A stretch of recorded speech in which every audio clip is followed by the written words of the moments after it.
Welcome, everyone. You're listening to the Learn English Lab. Hello there. And this is our English Listening Practice podcast. Today, we're doing a deep dive focusing on a really key area. The topic name is 30 plus C1 level vocabulary on digital communication. Yeah, it's a big one. And if you're aiming for that C1 level in English, well, you already know that just using basic words doesn't quite cut it, especially for complex topics. Absolutely. You need that specific, nuanced vocabulary. And let's face it, digital communication, technology, connectivity, it's everywhere now. It shapes how we work, how we connect, even policy. It really does. So the goal today is to get into over 30 of these C1 level terms. We're talking verbs, we're talking infrastructure, online culture. The whole package, things you'll need to discuss, digital trends, or maybe cyber risks, virtual interactions, basically to talk about it all with real precision, the kind you need professionally or, in academic settings. That's the idea. It's not just about recognizing the word, it's about understanding what it implies, its nuances. These terms really open the door to having much deeper, more sophisticated conversations. Conversations about everything from, say, the digital divide to how algorithms work, maybe even those older systems that are still hanging around. Exactly. Legacy systems, cyber threats, online etiquette, it's all interconnected. Okay, sounds like a plan. Let's unpack this. Where should we start? Maybe with the actions, the verbs we use online. Good idea. Let's dive into the verbs of digital interaction and maybe a bit about online etiquette too. Right. So when we're online, we do all sorts of things, but sometimes we lump it all together. There's a real difference, though, isn't there, between just like casually looking around and actually trying to find something specific? Oh, definitely. Let's start with the browse. Simple meaning, right? Just checking content out without really committing to reading every single detail. Yeah, like skimming or surfing. You mentioned synonyms like to skim, to surf, to scan. It feels very surface level. It is. It implies low commitment, breadth over depth. Think about online shopping. You might spend ages browsing different websites, looking at pictures, checking prices. But you're probably not reading the full product description for every single item. Precisely.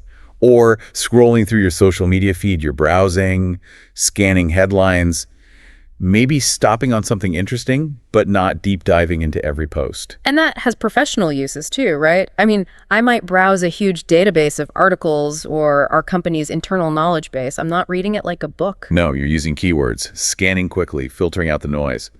In this age of information overload, browsing is almost a survival skill, wouldn't you say? Huh? Yeah, maybe it is. Okay, so contrast that with to navigate. Right. Navigate implies much more intention. It's about moving purposefully between websites or finding your way around a specific site, maybe a complex interface. So it's about direction and maybe overcoming obstacles. Yes, exactly. When we talk about navigating, we're often implicitly talking about user experience design. Is a website intuitive? Can a new user easily navigate to find what they need? I see. So if it's hard to navigate, that's a design flaw. Often, yes. Think about trying to find specific troubleshooting advice on a massive online forum. You need to navigate the structure, maybe use the search effectively. It feels more active than browsing, like you're charting a course. It is. And it applies beyond websites. You navigate a complex software program, or you use a GPS app on your phone to navigate city streets. It's about directed movement towards a goal. Okay, that makes sense. Moving from sort of digital movement to boundaries and connections. Right. What about to disconnect? Well, the classic meaning is simply ending a phone call. Yeah. Hanging up on old landlines is very deliberate physical action. Sick. Yeah. But now? Yeah. It's often not deliberate, is it? My video call just disconnects. Bad signal. Right. The technical failure aspect is huge now. Poor signal, dropped calls. Yeah. It's incredibly common and frustrating when you're unexpectedly disconnected. But there's still the social side, too. Like just hanging up on someone without saying goodbye is rude. Very rude. That abruptness sends a clear social signal. It's about etiquette.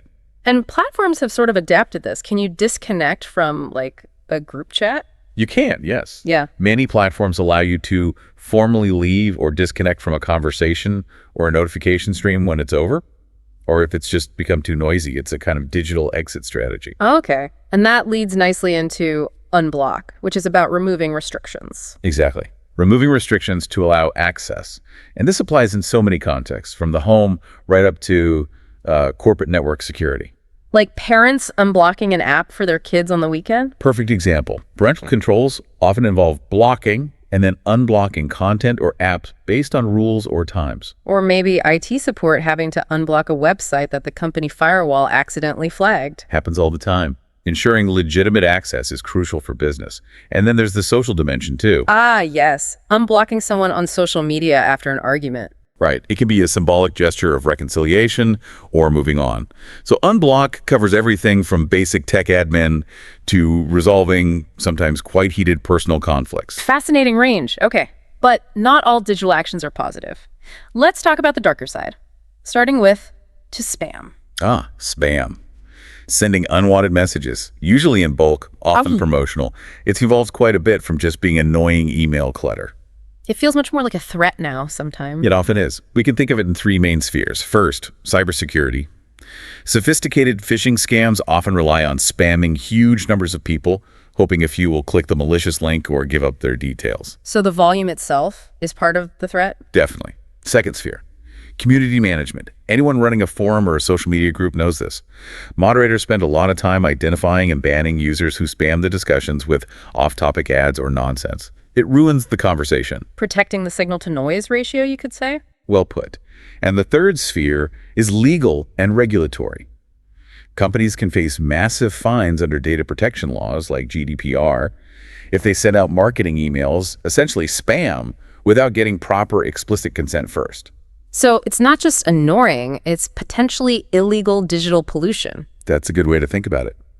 And related to spam, but maybe more insidious, is clickbait. Ah, those headlines. You won't believe what happened next. Exactly. Clickbait is content, usually a headline, maybe the thumbnail image that's deliberately sensationalized or misleading. Its only goal is to exploit our curiosity and get us to click. It works, though, doesn't it? Annoyingly often. It does, and that's driven by economics. Online platforms often reward content that gets high engagement, meaning lots of clicks, because that translates to ad revenue. So the incentive is there to prioritize clicks over, say, accuracy or depth. Unfortunately, yes. That's the core ethical concern. Many journalists and reputable content creators really dislike clickbait because it can devalue information and erode trust. It's a deceptive tactic focused purely on the immediate metric, the click. And for C1 learners, being able to discuss that ethical dimension, the impact of algorithms, that's important. Very important. It shows a deeper understanding of the digital landscape. Okay, that's a good overview of how we act online, the verbs. But none of this happens without the underlying technology, the pipes, so to speak. Right, the infrastructure. Yeah. Let's move into that. Yeah. So for advanced learners, talking about connectivity isn't just saying, I have internet. It's understanding the systems. Let's start with the foundations, cellular and broadband. Okay. Cellular, that's our mobile phone system, right? Yeah. Using radio towers. Essentially, yes. It's a decentralized mobile telephone system using a network of radio transmitters or cell towers. Its big advantage is coverage and resilience. Especially in remote places where laying cables would be difficult or super expensive. Exactly. Cellular provides vital connectivity in those areas, and we all rely on it. You know, when the Wi-Fi drops at home or work, you just switch over to your cellular data. And it's constantly getting faster. We hear about 5G all the time. Right. The evolution is rapid. 5G promises much higher speeds and lower latency, which could enable things that sound like science fiction remote surgery, huge networks of connected devices. Wow. Okay. And then there's broadband, which we generally think of as just fast internet. It is high-speed internet, yes. But technically, the key part of the definition is that it allows simultaneous sharing of information.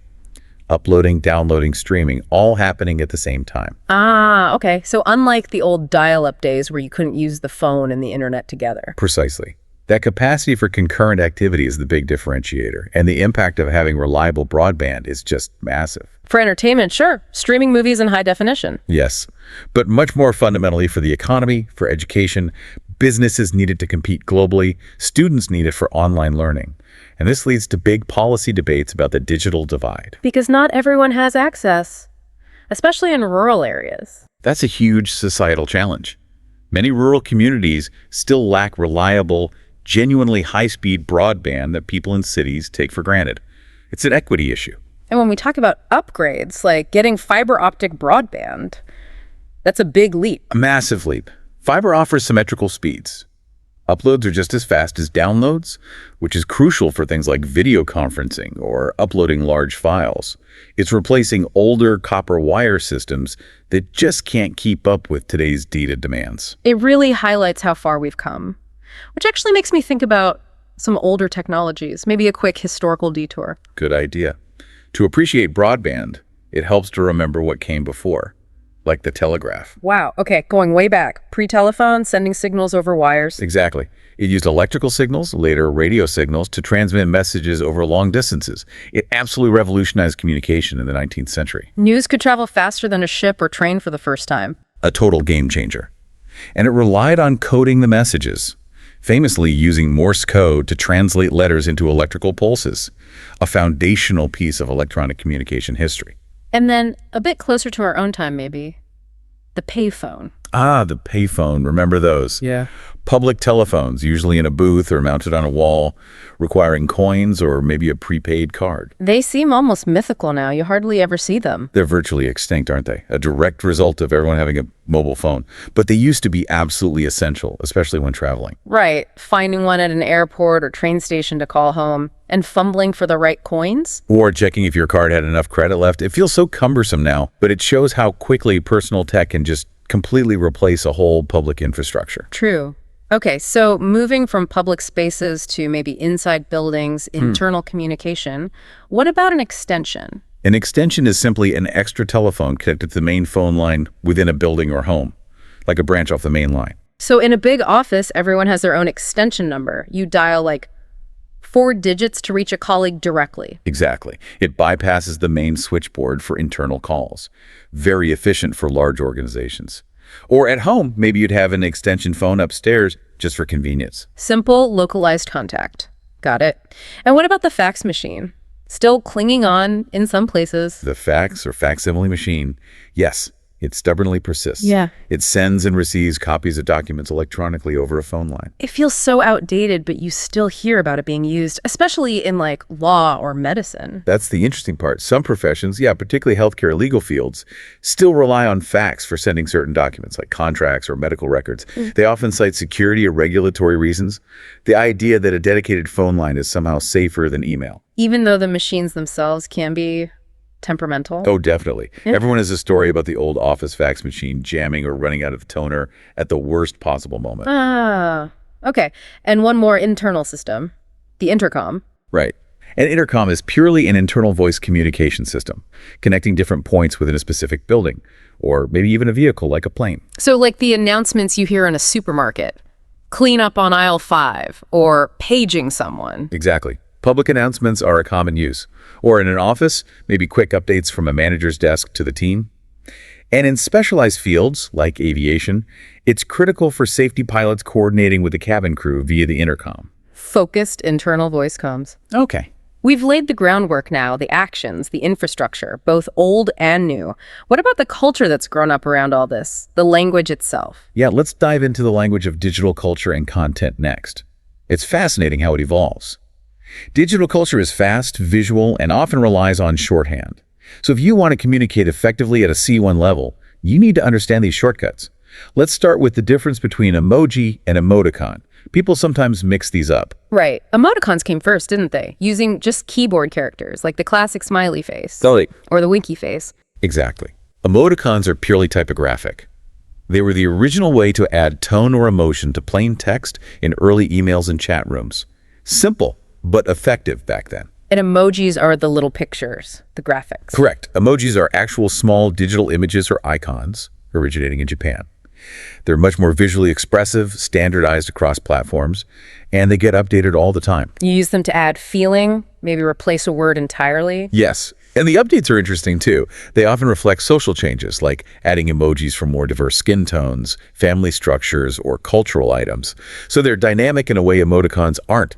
They mirror society's evolution to some extent. That's a great point. And before emojis really took over, we had some key acronyms become part of the language, like LOL and OMG. Absolutely fundamental online shorthand. LOL, laugh out loud. It's the standard way to show you found something funny in a chat. Though let's be honest, does anyone actually laugh out loud every time they type LOL? Huh? Probably not. It's often just an acknowledgement. Yes, that was amusing. Or sometimes used almost like punctuation. Its meaning has definitely shifted over time. Maybe used a bit ironically now sometimes. Often, yeah. And OMG, my God. used for shock, surprise, maybe excitement. Like when you see unbelievable news online or a friend shares amazing photos, it's like a quick typed exclamation. Exactly. They're markers of immediate reaction born from the need for speed in text-based chat. Language adapting on the fly. Okay, so moving from reactions to actual content. Yeah. Stuff that spreads like wildfire online. We have to talk about the meme. Ah, the meme. It's typically an image or maybe a video clip, often humorously altered or captioned, that spreads rapidly across the internet. It usually comments on a cultural event or a relatable situation. They're like digital inside jokes, but sometimes the whole world gets them. Pretty much. They tap into shared cultural moments or feelings very efficiently. A clever meme can say a lot with just a picture and a few words, and their virality is key. The speed at which they spread is kind of the point. Like that cat meme that was everywhere last year. Just boom, global overnight. Exactly. That rapid, user-driven spread is what defines it. And a lot of online content creation now involves self-representation. Which brings us to the selfie. The self-portrait, taken with a smartphone, usually shared online, seems simple enough. The act itself is simple, yes. But the selfie has become this huge cultural phenomenon. It's about controlling your own image, curating your online identity. So people taking selfies at landmarks when they travel. Yep, instant travel updates, or group selfies to capture a moment with friends, updating your profile picture.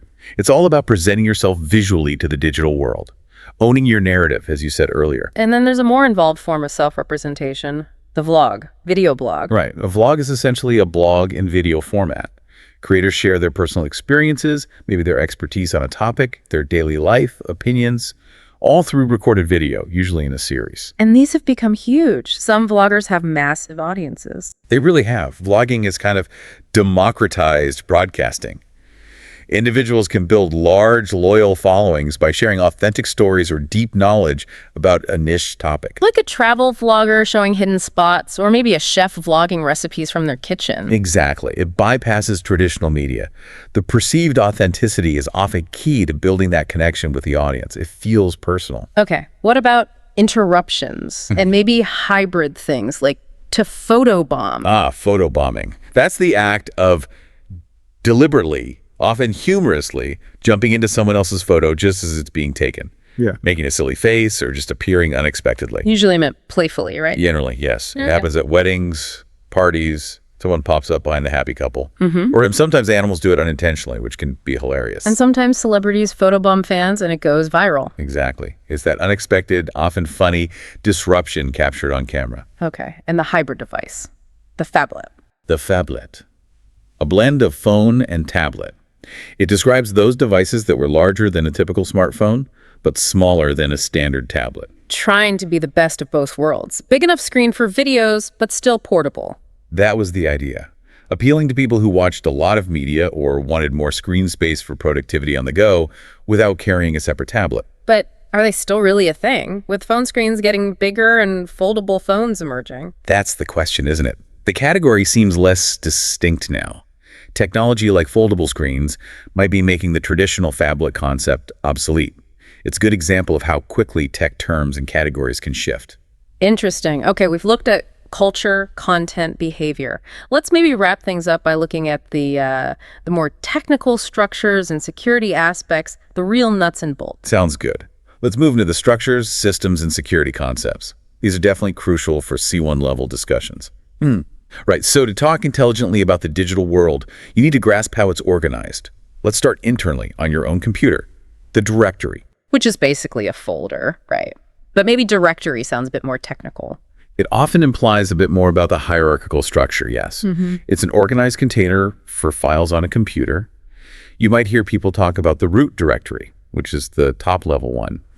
Understanding directories and subdirectories is fundamental for organizing your data. And for things like backing up, you'd back up an entire directory. Exactly. Knowing the structure helps you manage and protect your data effectively. It prevents digital chaos, hopefully. Okay. So moving outwards from the computer to the web itself, the domain. The domain or domain name refers to that last part of a website's address, the .com, .org, .edu, .gov, etc.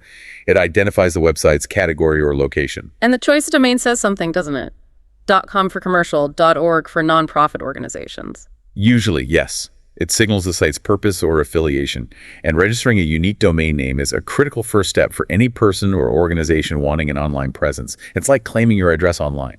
You need to register it before you can launch the website. Protects your brand, too. Absolutely. And the content that lives at that domain often takes the form of a weblog, or, as everyone calls it, a blog. Which we touched on with vlog. A blog is a regularly updated website, usually focused on a specific topic, sharing information, opinions. That's right. Historically, they started as simple online diaries or journals. But now, blogs can be incredibly sophisticated. Yeah, some are full-blown multimedia websites with articles, videos, podcasts, interactive elements. A long way from just text entries. Definitely. Okay, let's get into some more advanced technical concepts now, things that work behind the scenes, starting with the cookie. Cookies. We get asked about accepting them all the time. What are they technically? A cookie is a small piece of data that a web server sends to your browser when you visit a website. Your browser then stores it and sends it back to the server on subsequent visits. And why do they do that? Primarily to identify you or track your activity and preferences. They remember things like if you're logged in, what items you put in your shopping cart, your language settings. So they can be useful for convenience, making the site work better for me. They can be, yes. Yeah. That's why sites ask you to accept them for an enhanced experience. But there's a big privacy dimension here. Especially with tracking cookies, the ones that follow you across different websites. Precisely. Third-party tracking cookies used for targeted advertising have caused huge privacy concerns and led to major regulations like GDPR. Users now generally have the right to reject these cookies or clear them to protect your privacy. It's a constant tension between functionality and privacy. A really critical concept to understand for any discussion about the modern internet. Absolutely. And that tension just explodes when we talk about the Internet of Things, or IoT. Right. This is about connecting everyday objects to the internet so they can send and receive data. Exactly. Your smart thermostat, smart lights, maybe your fridge, security cameras, fitness trackers, all these non-traditional computer devices connected and communicating online. The potential seems huge. Smart homes adjusting things automatically for comfort or energy saving. Yes, home automation is a big application. And in industry too, factories using IoT sensors on machines to monitor performance, predict maintenance needs, improve efficiency. But the downside, security, privacy. Massive concerns. Yeah. Every single one of those connected devices is a potential weak point, an entry for hackers. And think about the sheer amount of data these devices collect, often very personal data. Securing the IoT and managing the privacy implications are among the biggest challenges in tech today. Definitely something C1 learners need to be able to discuss. Okay, shifting gears slightly back to human interaction, but enabled by tech, the teleconference. A teleconference is essentially a meeting held between people in different locations, linked electronically, usually via the internet with audio and often video. The backbone of global business collaboration now, right? Pretty much. Multinational teams rely on them daily for project updates, strategy meetings, quarterly reviews, connecting people across continents and time zones. Though they're not always smooth sailing. Technical glitches, awkward silences, time zone confusion. Yes, we've all been there. Technical problems are common, and managing the logistics can be tricky. But they are indispensable for modern distributed workforces. Okay, and finally, let's touch on some crucial terms related to safety and just device reality. Cyberbullying. A very serious issue. Cyberbullying is using electronic communication, social media posts, texts, emails, chat messages to deliberately harass, threaten, intimidate, or harm someone. And this isn't just kids being mean online anymore. It has real-world consequences. Profound consequences. It requires serious responses. Schools run awareness programs. Platforms have reporting tools and support systems. And importantly, there are often legal protections and laws specifically designed to combat cyberbullying, with significant penalties in some cases. It highlights the negative potential of constant connectivity. It does. Okay, 2 quick final terms about the physical interface and device state. First, the keypad. The set of numbered buttons, right? For dialing a phone or entering a PIN. Exactly.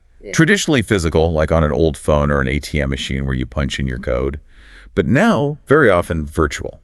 Like the keypad that pops up on your smartphone screen when you need to enter a password or phone number. Precisely. The function numerical input is the same, whether physical or virtual. And the last one, maybe the most relatable state of all our gadgets, dead.